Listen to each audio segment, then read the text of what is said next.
Good morning and welcome to our live viewers or those who are watching after on our podcast or YouTube. I'm Emma Goldblatt and I'm the program manager here at Shamayim. This morning, I'm happy to introduce you to Leslie Rudloff. Ms. Rudloff serves as Chief Program and Policy Officer for Animal Protection New Mexico.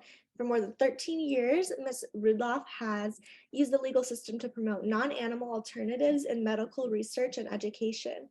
One of her significant focus areas is the use of open government laws at both the state and federal level to highlight the unnecessary use of animals in medical research. She's a member of the Texas, Kentucky, Illinois, and Tennessee bars. She was nominated for the American Bar Association's Excellence in Animal Law Award. She helped form the Tennessee Bar Association's and Kentucky Bar Association's animal law sections. She presents at animal law conferences around the nation, including Harvard Law School's Animal Welfare Act at 50 conference, the Law and Ethics of Animal Testing at the New Mexico State Bar, Legal Analysis of Animal Experimentation at the Chicago Bar Association, and many others. She authored Failure to Launch, the Lack of Implementation and Enforcement of the Animal Welfare Act 2017 and Syracuse Law Review Symposium on Animal Law, which was featured on the Animal Legal and Historical Center website. So Leslie, we're so glad to have you here. Thank you for having me. Yeah, of course. So first off, I just wanted to know what inspired your journey towards being an animal advocate. It's such a great question. I, of course, have always loved animals, had dogs, horses, and bunny rabbits as a child, and just always loved and related to animals. And I was practicing law and doing something unrelated to animal law, and I was volunteering at my local humane society on their board as their pro bono attorney. That got me really interested in using my law degree to help animals. So I applied and worked for a national organization that focuses on anti-vivisection for about 10 years, and then moved over to Animal Protection New Mexico. Very nice. Yeah. Can you tell us a little bit about the organization you work for and how we could get involved? Oh, it's a great question. So Animal Protection New Mexico has been around since 1979.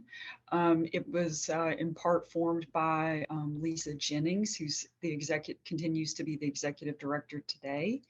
And APNM, Animal Protection New Mexico, focuses on protecting animals in New Mexico, but also we do federal policy work as well to help with the framework to protect animals in New Mexico. How you can get involved, we have obviously a website. We have Animal Protection New Mexico, and then we have another organization called Animal Protection Voters, where you can find out about candidates and how they feel about animal issues and use that information to go and cast your ballot. Well, how can you get involved? You can go to our website, you can sign up for e-alerts, you can follow us on social media. We're always working on things that affect New Mexico's animals. We have a large service portion of our organization where we provide feed assistance for equines. We help provide boarding and vet care for animals of people who enter into domestic violence shelters.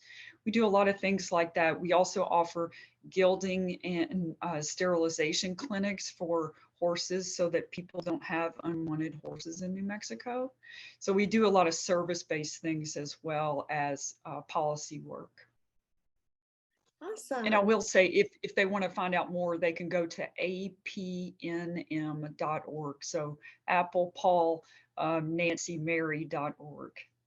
Okay, great. I'll make sure to put that link wherever Okay. this is posted. And Yeah. that voting resource you mentioned where you can see, different people's views on like animal stuff is really interesting. I've never heard of something like that. Yes. It's called a scorecard, and so we can it shows how a person has voted on animal issues over the course of their time in office. So it is really useful if it's important to you, if animal issues are important to you, who you can vote for and who you want to vote for when you go to the poll. Definitely. Okay, great to know. Um, Yeah. what changes do you think are the most critical right now, and how can we inspire people to make those changes or advocate for those changes? So it's such a great question. I will say that animal law is so broad that it's hard to, there are so many important issues, but I have been working on getting animals out of medical research for human disease for 13 years now. So that's sort of where my focus is. You may have heard about last year, there was a bill passed called the FDA Modernization Act. And that bill had to do with animal testing required for FDA approval for pharmaceuticals. I don't know if your audience is aware of the fact that hundreds of millions of animals are used each year to develop drugs. They are experimented on and they are often killed afterwards or reused for another experiment and then killed. And the problem with that is it's not only cruel to the animals, but it's also not useful for humans because about I think the numbers are, and I wrote them down so I'd be ready for this. 90 to 95% of drugs currently that are tested on animals and that appear effective in animals fail once they're used on humans. Mm. So the FDA Modernization Act, which passed at the end of last year, removed the requirement for animals to be tested on to get approval for certain drugs.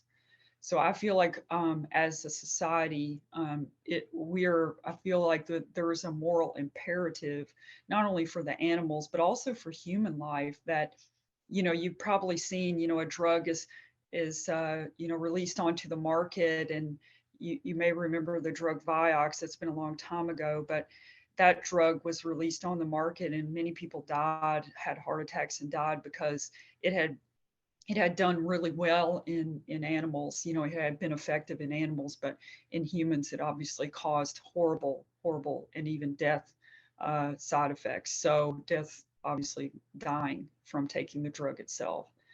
So it's kind of important to remember that uh, we, like back in 1966, there was the law passed called the Animal Welfare Act, which oversees the animals that are used in medical research. And the FDA Modernization Act 2.0 that was passed last year was the first law that's been passed since 1966 on animal testing.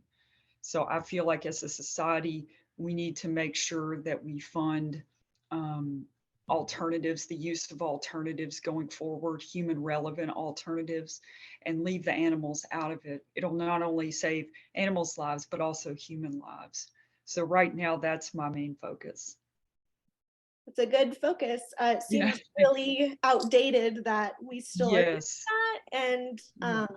I think people are so aware of or more aware of cruelty-free like makeup and house products sort of, but um, Right. maybe don't think about the Right. the medical side. So Yes, it's very important. And last year, we were also, as an organization, APNM worked with the city of Albuquerque, the city of Albuquerque, and the University of New Mexico. We all worked together to pass a resolution where the University of New Mexico is now going to use discarded spay neuter tissue from the city to test chemicals instead of live animals. mm, So I think the idea of using things that are, obviously something that's just a waste, something we're just going to a biohazard waste, that we can use instead of harming animals, or if we can use an alternative that's human relevant. I think that's the way our society needs to go. It'll save the federal government a lot of money, taxpayer money, and it'll also save lives. absolutely makes Yeah, so much sense. yeah, yeah. Well, thank you so much for joining us today and sharing about Yeah, what you do. thank you. And this was our first time speaking specifically about the medical testing and stuff. So it's Oh, good. Yeah, great to have you on about that to help raise yeah. awareness. Thank you. Thank you so much, everyone, for listening, and have a great rest of your day.